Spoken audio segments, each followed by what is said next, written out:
Cyber crime से ही related है और हम लोग की लाइफ में कितना ज्यादा इम्पोर्टेंट है, ठीक है। चल।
सुनते होगे, एक कॉल आया, ओटीपी पूछा और मोबाइल से पैसा गायब। और ये लोग टारगेट किसको करता है ज्यादा?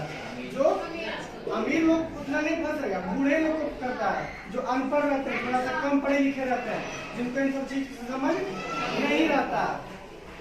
ये सब का माध्यम क्या रहता है? देखो इधर, ये सब का माध्यम रहता है computer, internet, mobile, laptop, fraud call, ये सब रहता है, ये सब का माध्यम। चलो हम लोग समझते हैं क्या क्या हो सकता है। देखो तुम लोग को अगर कंप्यूटर तुम लोग देखे हो, फोन देखे हो, चलाते भी होगे, फोन में देखते हो तुम लोग आजकल सब फेसबुक चलाते हैं, इंस्टा चलाते हैं, तो कभी कभी देखते हो सब लाइक के चक्कर में, लाइक या फिर बढ़िया कमेंट पाने के लिए क्या क्या करते हैं, सब बढ़िया फोटो अपलोड कर देता है और अपने घर का भी जानकारी, हर चीज जो करता है वो सब कुछ कहाँ डालते जाता है? इंटरनेट पे सब डालते डालता है ना। या फिर बहुत पैसा वाला है क्या करता है? दिखाने के लिए सब कुछ इंटरनेट पे। इससे क्या होता है? अपराध, जो अपराधी रहता है, साइबर क्राइम का अपराधी, वो लोग इस सब के फिराक में रहता है। क्या करना है? इसको किसी तरह से अपराध करना है, इससे पैसा खींचना है। तो क्या करता है? जब देख में रहेगा, मान लो उसके बारे में जान रहा है, रत्नेश के बारे में जान रहा है, उसके पास बहुत पैसा है, उसके बारे में जानकारी इकट्ठा कर लेगा, उसके बाद क्या करेगा? उसका फोन नंबर निकालेगा, उसके बाद क्या करेगा? उसको फोन करेगा कि सर आप इतने का लॉटरी जीत गए हैं, और लॉटरी का इनाम, लॉटरी का रकम पाने के लिए ओटीपी गया और आप ओटीपी बता दीजिए। ऐसा ही एक केस मेरे दोस्त के साथ हुआ था, उसका नाम सूरज है। उसको एक कॉल आया कि सर आप लॉटरी जीते हैं, आपको रकम 1 लाख रुपए का रकम मिलेगा, आप ओटीपी बताइए। उसके साथ क्या हुआ? वो थोड़ा इस सब के बारे में कम जानता है, मोबाइल सब कम चलाता है, तो वो क्या किया? ओटीपी बता दिया, और ओटीपी जैसे ही बता दिया, उसके अकाउंट में 6,000 रुपया था, वो उसके अकाउंट से क्या हुआ? सारा रुपया गायब। तो यही होता है, अगर इस तरह के अपराध होते हैं तो उसको क्या कहते हैं? साइबर क्राइम कहते हैं। अब मान लो और किस तरह से होता है? कंप्यूटर है, कंप्यूटर में हम लोग क्या किए? अगर मान लो हम लोग किसी का डेटा चुराना है, डेटा मतलब क्या होता है? जैसे हम लोग कुछ सर्च कर रहे हैं, उसको चुराना है, चाहे फिर फोटो गैलरी में से फोटो निकालना है, उस सब के लिए क्या किया जाता है? लिंक भेजा जाता है, इस लिंक पे क्लिक करें और ढेरों इनाम पाए, गाड़ी घोड़ा सब जीते। उसमें क्या करता है? लालच में लोग आगे उसको क्लिक कर देता है, उसके बाद क्या होता है? उसके बैंक से सारा पैसा गायब। तो इस तरह से होता है साइबर अपराध। मोबाइल फोन पे आता है कॉल, वो हो गया फ्रॉड कॉल से हुआ। चलिए इसके आगे आप लोग को बताएंगे इससे बचना कैसे है। चलो बच्चों, अब तो तुम लोग ने जान लिया कि साइबर क्राइम होता क्या है और साइबर क्राइम कैसे होता है और किसके माध्यम से होता है। ठीक है, साइबर क्राइम किसके माध्यम से होता है बताओ मुझे। Computer, internet, mobile, laptop, fraud call.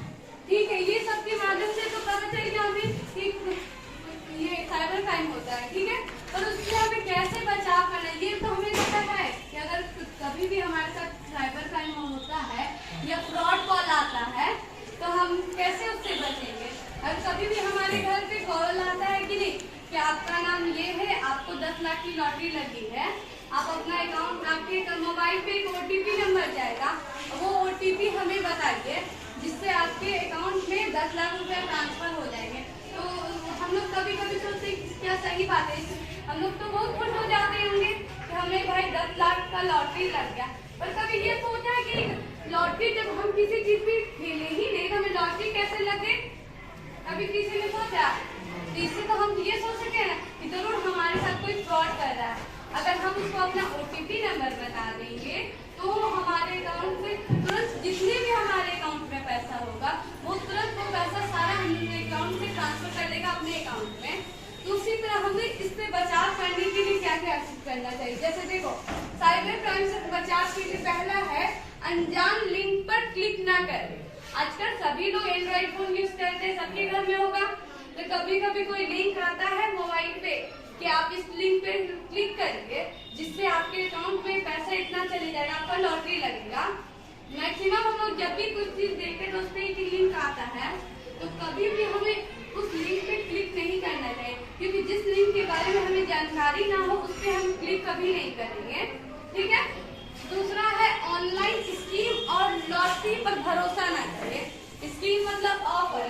कभी कभी ऑनलाइन ऑफर आता है, दिखाता है कि आप इतना में ये जीत सकते हैं, आप इस पे क्लिक करिए, या कभी कभी बोलता है कि आपको ऑनलाइन पे कि आपको इतना लॉटरी लगा है। तो उस सब चीजों पे भरोसा ना करें, क्योंकि अगर उस पर हम भरोसा करेंगे वो तुरंत उस पर बोलेंगे ठीक क्लिक किए, वहाँ पे बोला कि आप अपना अकाउंट नंबर बताइए, उसके थ्रू फिर तो हमारा सारा पैसा चला जाएगा। तो हम इसके मतलब साइबर क्राइम के एक भाग में बनेंगे ना, हमारे साथ भी क्राइम हुआ।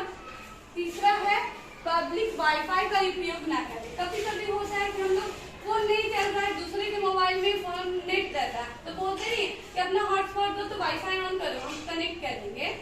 तो हम लोग एक दूसरे से कनेक्ट करके फोन यूज करते हैं। और कभी कभी ऐसा होता है कि किसी का वाईफाई शो करता है कि इस नाम का है, इस पे क्लिक कर देते तो मेरा नेट चलेगा, पर हमें नहीं करना चाहिए, क्योंकि ऑनलाइन वाईफाई के थ्रू भी हमारा वो सारा जानकारी वो कलेक्ट कर सकता है, क्योंकि वो साइबर क्राइम किसी भी चीज से हमसे ज्यादा जानकारी रखते हैं।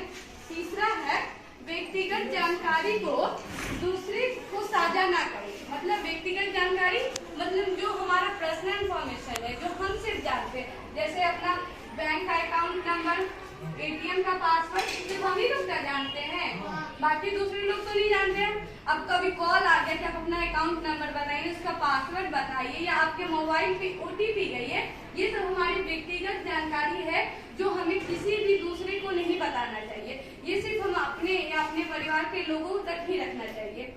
चलो अब इसके बारे में साइबर क्राइम से रिलेटेड एक स्टोरी आपको बताया जाएगा।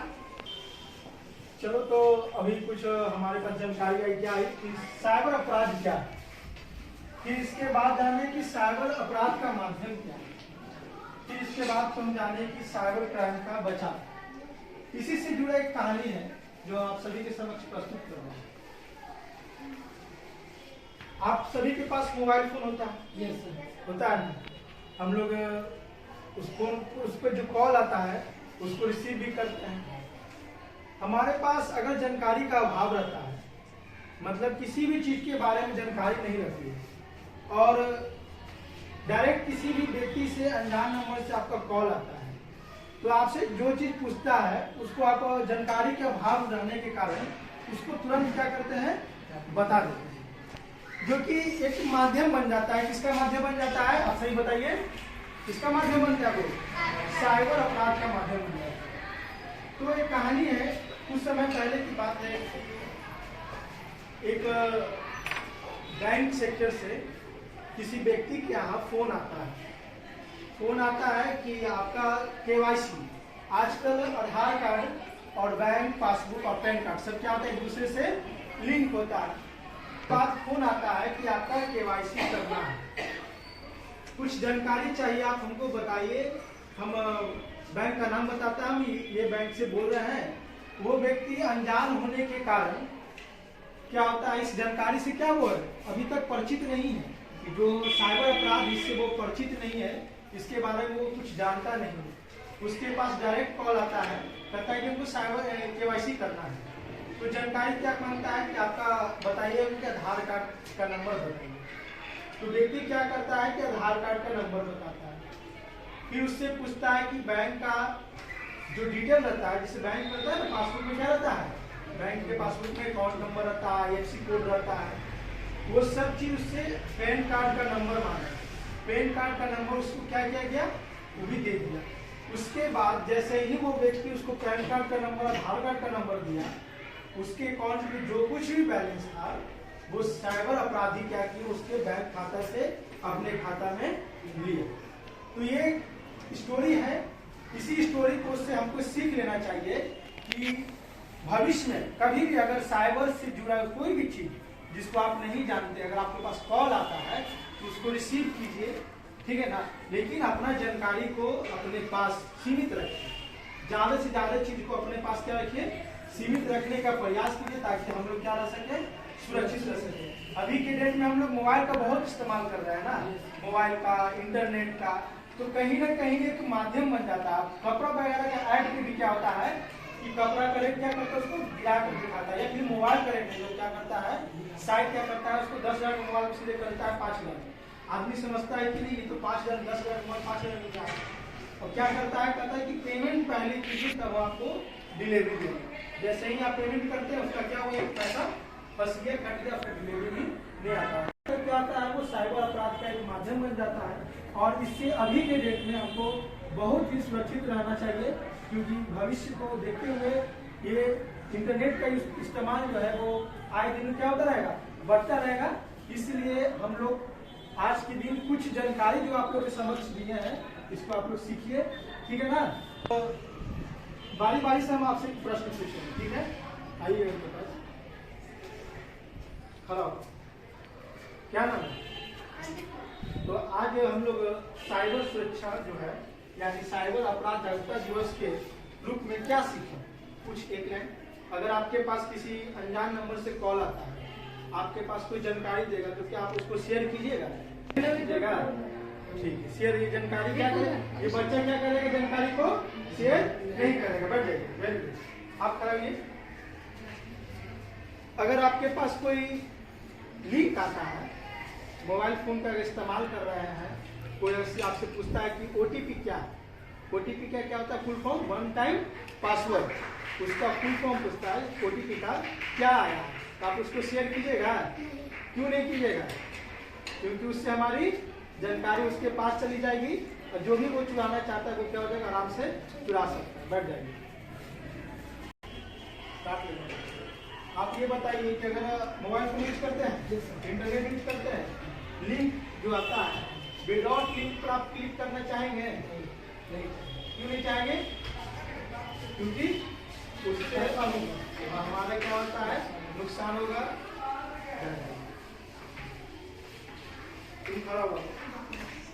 आज हम लोग साइबर अपराध के रूप में, जागरूकता दिवस के रूप में क्या सीखे, कुछ दो लाइन बताइए।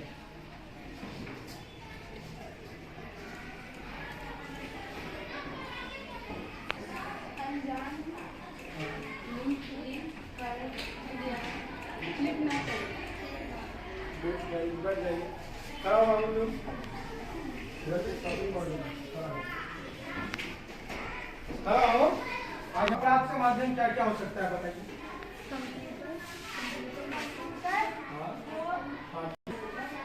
बोलिए बोलिए। इंटरनेट।